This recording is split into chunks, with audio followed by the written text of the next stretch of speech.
নবম দশম শ্রেণীর শিক্ষার্থীদের উদ্দেশ্যে চ্যাপ্টার 11.1 জেনারেল ম্যাথ। যদি এ অনুপাত বি ইকুয়াল টু বি অনুপাত সি হয় তবে প্রমাণ করো যে A by C equal to A square plus B square divide by B square plus C square. এই প্রশ্নটি আসে তোমাদের সংক্ষিপ্ত প্রশ্ন হিসেবে আসে, সৃজনশীল প্রশ্নের ক নাম্বারে দেয়। তো দেখো খুব সহজে করে দিব। দেওয়া আছে এ অনুপাত বি ইকুয়াল টু বি অনুপাত সি।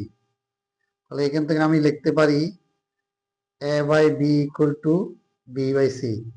তাহলে কি হয়, আর গুণন করলে B square equal to AC.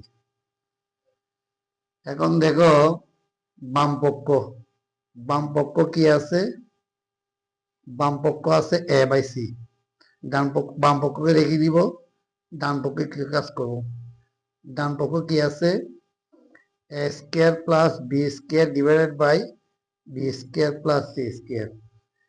এখন দেখো এ স্কয়ার ঠিক আছে, বি স্কয়ার এর মানে আসি, বি স্কয়ার এর মানে আসি সি স্কয়ার।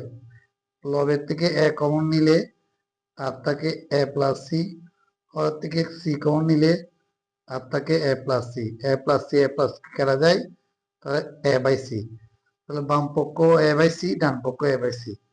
তাহলে প্রমাণ হয়ে গেল পি আর ও বি। বুঝতে পারছো শিক্ষার্থীরা?